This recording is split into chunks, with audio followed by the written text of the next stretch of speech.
ഇവിടെ ഉള്ളവരും പഠിച്ചവരാണ് സാർ, ഇവിടെ ഉള്ളവരും ഡോക്ടേഴ്സാണ് സാർ, ഇവിടെ എഞ്ചിനീയേഴ്സ് ഉണ്ട്, ഇവിടെ എല്ലാ മേഖലയിലും പഠിക്കുന്ന കുട്ടികളുണ്ട്. മത്സ്യത്തൊഴിലാളികൾ അവർ കഷ്ടപ്പെടുന്ന പൈസ, നിങ്ങളെപ്പോലെ AC റൂമിൽ കാറ്റത്തും അല്ലെങ്കിൽ നിങ്ങളെപ്പോലെ AC റൂമിനകത്ത് മാത്രം ഇരുന്ന് പണി ചെയ്യുന്നവരല്ല. ജനിച്ചത് മുതൽ സ്കിൽഫുൾ ആയിട്ടുള്ള വ്യക്തികളാണ്. അവരുടെ സ്കില്ല് വരണമെങ്കിൽ നിങ്ങൾ വീണ്ടും ഒരു ജന്മം കൂടെ ജനിക്കണം സാർ. ഇന്ന് ഇത് 7ാമത്തെ ദിവസമാണ് പപ്പനെ കാണാതായിട്ട്. അപ്പം ഊർജിതമായ അന്വേഷണം നടക്കേണ്ടത് ഇന്ന് 7ാമത്തെ ദിവസത്തിലല്ല. അതാണ് എനിക്ക് ആദ്യമായിട്ട് പറയാനുള്ളത്. ഇമ്പോർട്ടൻ്റ് ആയിട്ടുള്ള കാര്യം എന്താണെന്ന് വെച്ചാൽ, ഇന്നലെ 2-3 മിനിസ്റ്റേഴ്സൊക്കെ ഇടപെട്ടതിൻ്റെ ഭാഗമായിട്ടാണ് നമുക്ക് കളക്ടറിൻ്റെ നമ്പർ കിട്ടിയതും. ഇന്ന് കളക്ടറിനെ നേരിട്ട് കാണാൻ പോയപ്പോഴും അതിൽ ആദ്യത്തെ ഒരു 2-3 മിനിറ്റ് കളക്ടറിന് നമ്മൾ പറയുന്നത് കേൾക്കാനുള്ള ആ ഒരു ഇത് ഉണ്ടായിരുന്നില്ല. ഏതോ പൊളിറ്റിക്കൽ പാർട്ടികളുടെ ഇൻഫ്ലുവൻസിലാണ് ഞങ്ങൾ സംസാരിക്കുന്നതെന്നാണ് അവർ പറയുന്നത്. ആക്ച്വലി ഞങ്ങളുടെ അച്ഛന് വേണ്ടിയിട്ടുള്ള ആവശ്യമാണ് മുന്നോട്ട് വയ്ക്കുന്നത്. അപ്പം ഒരു പൊളിറ്റിക്കൽ പാർട്ടിയും ഞങ്ങളുടെ പിന്നിലില്ല. പൊളിറ്റിക്കൽ പാർട്ടി എന്ന് പറയാനാണെങ്കിൽ ഞങ്ങളെ സപ്പോർട്ട് ചെയ്യുന്നത്, ഞങ്ങൾക്ക് ഇന്ന് വരെ ഞങ്ങളുടെ അടുത്ത് അപ്ഡേറ്റ് ചോദിച്ചുകൊണ്ടിരിക്കുന്നത് ഞങ്ങളുടെ കരിങ്കുളം പഞ്ചായത്ത് പ്രസിഡന്റായിട്ടുള്ള ശ്രീ പുഷ്പ വിൻസെന്റ് അദ്ദേഹമാണ്. അദ്ദേഹം UDF-ലെ ആളാണ്. ഇന്നലെ ഞങ്ങൾക്ക് വേണ്ടിയിട്ട് കളക്ടറുമായിട്ട് സംബന്ധിച്ചത് LDF-ലെ തന്നെ എക്സ് മിനിസ്റ്റർ ശിവൻകുട്ടിയാണ്. അപ്പം ഇവർ രണ്ടുപേരും കൂടെ, ഇപ്പം അത് LDF ആണ്, അപ്പം അത് ഞങ്ങളെ സപ്പോർട്ട് ചെയ്യുന്നത് UDF ആണ്. അപ്പം ഇവർ രണ്ടുപേരും കൂടെ ക്ലബ് ചെയ്തിട്ട് എന്തെങ്കിലും പാർട്ടി ഉണ്ടോ? അങ്ങനെ ഉണ്ടെങ്കിൽ ആ പാർട്ടിയിലാണോ ഞങ്ങൾ? അതാണ് എനിക്ക് ചോദിക്കാനുള്ളത്. ഇത് പൊളിറ്റിക്കലായിട്ടുള്ള കാര്യമല്ല ഞങ്ങളിത് പറയുന്നത്. ഇത് സർക്കാരിന് പറ്റിയ വീഴ്ചയാണ്. ഇത് ഇന്നും ഇന്നലെയും പറ്റുന്ന വീഴ്ചയല്ല, കാലാകാലമായി ഹിസ്റ്റോറിക്കലി നടന്നു വരുന്ന ഒരു നെഗ്ലജൻസ് ആണ്. ഇതേ കാര്യം പലരുടെ വശത്തു നിന്ന് കേട്ടിട്ടുണ്ടായിരുന്നു. ഒരു ജീവനല്ലേ? അപ്പം ഞാൻ ചോദിച്ചോട്ടെ, ഇടയ്ക്ക് കേരളത്തിൽ തന്നെയല്ലേ ഒരു അർജുൻ്റെ ഒരു രക്ഷാപ്രവർത്തനം നടന്നത്? എല്ലാവരും സംഘടിതമായിട്ടല്ലേ ആ രക്ഷാപ്രവർത്തനം നടത്തിയത്? എത്ര ദിവസത്തെ കഠിന പ്രയത്നത്തിന്റെ ഫലമായിട്ടാണ് ആ രക്ഷാപ്രവർത്തനം നടത്തിയത്? അത് ഒരു ജീവനല്ലേ? അവസാനം ആ ബോഡി റിക്കവർ ആയിട്ടല്ലേ അവരത് പോയത്? അപ്പം ഇവിടെ ഈ കടലിൽ വെള്ളത്തിൽ വീണ് കിടക്കുന്നതും ഒരു ജീവനാണ്. ഇത് ഒരു ജീവന്റെ കാര്യമല്ല, ഇത് എൻ്റെ പപ്പയുടെ കാര്യം മാത്രമല്ല ഞാൻ ഈ പറഞ്ഞു വരുന്നത്. 1000 ജീവന്റെ. ഇനിയും 2 മാസം കഴിയുമ്പം ഇതേ നാച്ചുറൽ കലാമിറ്റി നടക്കും, ഇതേ കാര്യങ്ങൾ ആവർത്തിക്കും. എവിടെയാണ് നിങ്ങളുടെ സിസ്റ്റം? എവിടെയാണ് ഈ റെസ്ക്യൂ ഓപ്പറേഷന്റെ SOP ചോദിച്ചപ്പോഴത്തേക്കും എവിടെയാണ് നിങ്ങളുടെ SOP? ഒരേ ഓറഞ്ച് ബുക്ക് എന്ന് പറഞ്ഞ എന്തോ സംഭവമുണ്ട്. അതിനകത്ത് ജനറൽ ആയിട്ടുള്ള രക്ഷാപ്രവർത്തനം മെത്തേഡ്സ് മാത്രമേ ഉള്ളൂ. ഓഷ്യൻ റെസ്ക്യൂ പ്രവർത്തനങ്ങൾ, ഓഷ്യന് വേണ്ടിയിട്ടുള്ളത് ഒന്നും ഇല്ല എന്നാണ് ഇന്ന് കളക്ടറിന്റെ വായിൽ നിന്ന് വന്നത്. അപ്പം ഇത് എന്ത് സിസ്റ്റമാണ്? കടലെന്ന് പറയുന്നത് കര പോലെയല്ല, അവഗണനയാണ്. അവഗണന ഇന്നും ഇന്നലെയും തുടങ്ങിയതല്ല, ഇത് ഹിസ്റ്റോറിക്കലി കണ്ടുവരുന്നതാണ്. ഏത് സർക്കാർ വന്നാലും, മാറി വരുന്ന ഏത് സർക്കാർ വന്നാലും ഫിഷർമാൻ കമ്മ്യൂണിറ്റിയോട് കാണിക്കുന്ന അവഗണന തന്നെയാണ്.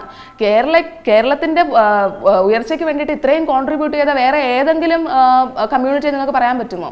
ISROക്ക് സ്വന്തം നാടും വീടും എല്ലാം ഉപേക്ഷിച്ച് കൊടുത്ത ഒരു സംഘടനയാണിത്.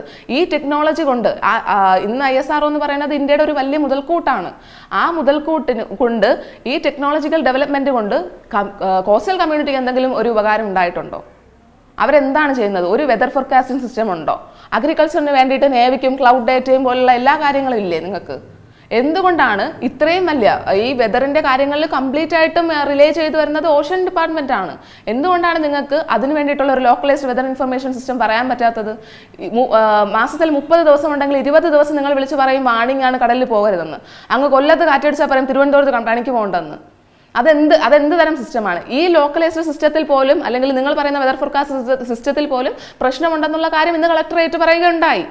അത് ശരി തന്നെയാണ്. എന്തുകൊണ്ട് ഓഖി 2017 നടന്നിട്ടും ഈ ഇത്രയും വർഷങ്ങൾ കഴിഞ്ഞിട്ടും ഒരു ചെറിയ ഇംപ്രൂവ്മെന്റ് പോലും നിങ്ങൾക്ക് നടത്താൻ പറ്റാത്തത്?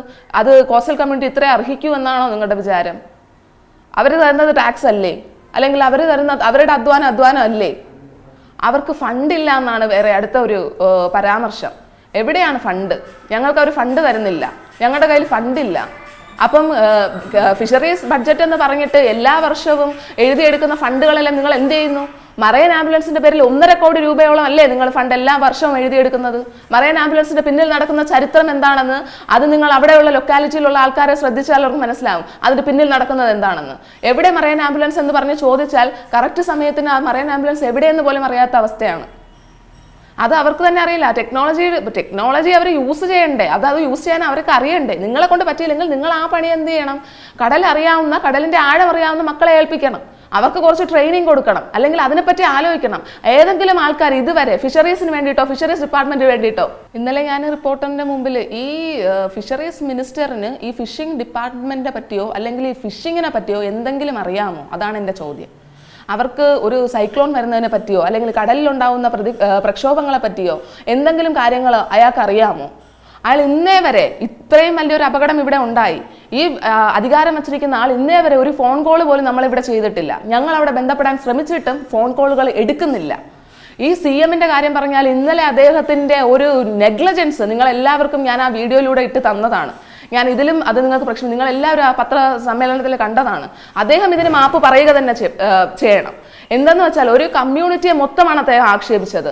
തീരപ്രദേശമല്ലേ, അവിടെ പോയാൽ എന്ത് നടക്കുമെന്ന് അറിയില്ല. എന്ത് നടക്കും? വോട്ട് വാങ്ങാൻ വേണ്ടിയിട്ട് വന്നപ്പോൾ എന്ത് നടന്നു? ഇന്ന് കസേര കയറി ഇരുന്നപ്പോഴാണോ നിങ്ങൾക്ക് തീരപ്രദേശമാണെന്ന് ഓർമ്മ വന്നത്?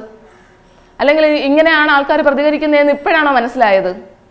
ഇവിടെ ഉള്ളവർക്ക് വിവരമില്ല, വിദ്യാഭ്യാസമില്ല എന്നുള്ള പൊതുവെയുള്ള കുറച്ച് അടച്ച ആക്ഷേപങ്ങൾ ഇത് പണ്ട് മുതലേ ഞങ്ങൾ കേട്ടുവരുന്നതാണ്.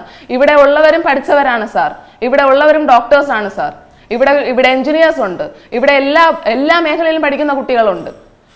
മത്സ്യത്തൊഴിലാളികൾ അവർ കഷ്ടപ്പെടുന്ന പൈസ, നിങ്ങളെപ്പോലെ AC റൂമിൽ കാറ്റത്തും അല്ലെങ്കിൽ നിങ്ങളെപ്പോലെ AC റൂമിനകത്ത് മാത്രം ഇരുന്ന് പണി ചെയ്യുന്നവരല്ല.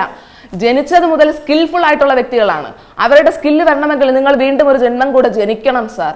അതിന് നിങ്ങളെ കൊണ്ട് പറ്റില്ല, ഒരിക്കലും പറ്റില്ല. അവർ ജീവൻ പണയം വെച്ചിട്ടാണ് അവർ പണി ചെയ്യുന്നത്. അത്രയും ജീവൻ പണയം വെച്ച് റിസ്ക് എടുത്ത് നിങ്ങൾ നിങ്ങളുടെ കുടുംബത്തിന് വേണ്ടിയിട്ട് എന്തെങ്കിലും ചെയ്തിട്ടുണ്ടോ? ഒരിക്കലും ഇല്ല. ഓരോ ദിവസവും അവരുടെ ലൈഫ് റിസ്കിലാണ്. But still they choose that. അവരത് ചൂസ് ചെയ്തിട്ടാണ് അവരതിൻ്റെ അടുത്ത് പോകുന്നത്. പോയിട്ട് വരുമ്പോഴത്തേക്കും അവർ ചെയ്യുന്ന അവർ കൊടുക്കുന്ന ടാക്സിനോ അല്ലെങ്കിൽ അവർ ചെയ്യുന്ന ഓരോ കാര്യങ്ങൾക്കോ എവിടെയാണ് നിങ്ങളുടെ അതിനുള്ള റിപ്ലൈ എവിടെയാണ്? അവരുടെ രക്ഷയ്ക്ക് വേണ്ടിയിട്ട് ഞങ്ങൾ ഇത്രയും ദിവസം കയറി ഇറങ്ങേണ്ട അവസ്ഥയാണ്. നിങ്ങളിൽ നിന്നൊരു റിപ്ലൈ വരുമെന്ന് കാത്തിരുന്നിട്ട് നിങ്ങളുടെ റിപ്ലൈ ഇന്നലെ കണ്ടത് മുതൽ എന്തുമാത്രം ഹാർട്ട് ബ്രേക്കിംഗ് ആയിരുന്നെന്ന് അത് നിങ്ങൾക്ക് പറഞ്ഞാൽ മനസ്സിലാവത്തില്ല. ഒരു കമ്മ്യൂണിറ്റിയെ മൊത്തമാണ് നിങ്ങൾ അടച്ചാക്ഷേപിച്ചത്. അതിന് നിങ്ങൾ മാപ്പ് പറഞ്ഞേ പറ്റൂ. കോസ്റ്റൽ കമ്മ്യൂണിറ്റി ഇതിനെതിരെ പ്രതികരിക്കുക തന്നെ ചെയ്യും. ഞങ്ങൾക്കുള്ള സജഷൻസ് ആദ്യം ഇവർ കേൾക്കാൻ പോലും തയ്യാറല്ല. ആരടുത്താണ് പറയേണ്ടത്? ഇവരുടെ ഫസ്റ്റ് കോണ്ടാക്ട് ആരാണ്? അതുപോലും നമുക്കറിയില്ല. അപ്പം ഞങ്ങൾ ഇത്രയും പോയി കളക്ടറുമായിട്ട് വരെ ബന്ധപ്പെട്ടത് തന്നെ ഈ 7 ദിവസം കഴിഞ്ഞിട്ടാണ്. ഇതൊക്കെ ഒരു റെസ്ക്യൂ ഓപ്പറേഷൻ എന്ന് പറഞ്ഞാൽ ഇമ്മീഡിയറ്റ് ആയിട്ട് ചെയ്യേണ്ട കാര്യമാണ്. 5-6 ദിവസം കഴിഞ്ഞ് ചെയ്യുന്നതിൻ്റെ പേര് റെസ്ക്യൂ ഓപ്പറേഷൻ അല്ല. പിന്നെ ഞങ്ങൾക്ക് വേണ്ട കാര്യങ്ങൾ എന്തൊക്കെയാണെന്ന് ഞാൻ പറയാം. ഒന്ന്, ഈ വെതർ ഫോർകാസ്റ്റിംഗ് സിസ്റ്റം അത് പ്രോപ്പർ ആവണം. ISROക്ക് പറ്റാത്തതായിട്ടുണ്ടോ? കാര്യങ്ങളുണ്ടോ? എല്ലാ സാറ്റലൈറ്റുകളും തുറന്ന് പ്രവർത്തിക്കുന്നില്ലേ? നിങ്ങൾ എന്തുകൊണ്ടാണ് നമുക്ക് ഇവിടെ ഒരു കോൺട്രിബ്യൂഷൻ തരാത്തത്? അല്ലെങ്കിൽ നിങ്ങളുടെ വെതർ 2-വേ കമ്മ്യൂണിക്കേഷൻ എന്തുകൊണ്ടാണ് പ്രോപ്പറായിട്ട് വരുന്നില്ല? ഒരു GPS എന്ന് പറഞ്ഞ ഒരു ക്വാർക്കി കീബോർഡ് പോലത്തെ ഒരു സാധനമാണ് കൊടുത്തേക്കുന്നത്. ഓൺ ചെയ്യും, ഓഫ് ചെയ്യും. ഓൺ ചെയ്യുമ്പോഴത്തേക്ക് അത് പ്രവർത്തിക്കും, ഓഫ് ചെയ്യുമ്പോഴത്തേക്കും അത് പ്രവർത്തിക്കത്തില്ല. അതാണ് മത്സ്യത്തൊഴിലാളികളുടെ കയ്യിൽ ഇവരെ ഏൽപ്പിച്ചിരിക്കുന്നത്. ലൈഫ് ജാക്കറ്റ് എന്ന് പറഞ്ഞിട്ട് ഒരു സംഭവമുണ്ട്. അത് ഇട്ടിട്ട് അവർക്ക് ശ്വാസം വിടാൻ പോലും പറ്റത്തില്ല. ഒരു സ്കിൽഫുൾ ആയിട്ടുള്ള ഒരു വർക്ക് അവർ ചെയ്യുമ്പോഴത്തേക്കും അവർക്ക് വേണ്ടിയിട്ടുള്ള പ്രോപ്പർ ആയിട്ടുള്ള സാധനങ്ങൾ എവിടെ? നിങ്ങൾ കൊടുത്താലും അവരത് ഇടുന്നുണ്ടോ? അല്ലെങ്കിൽ നിങ്ങൾ കറക്റ്റ് ആയിട്ടുള്ള വാണിംഗ് അവർക്ക് കൊടുക്കുന്നുണ്ടോ? 1 മണിക്ക് പണിക്ക് പോകുന്നവർക്ക് വാണിംഗ് വരുന്നത് 4 മണിക്കാണ്. ഇതെങ്ങനെ പ്രോപ്പർ ആവും? ഇതെന്ത് സിസ്റ്റമാണ്?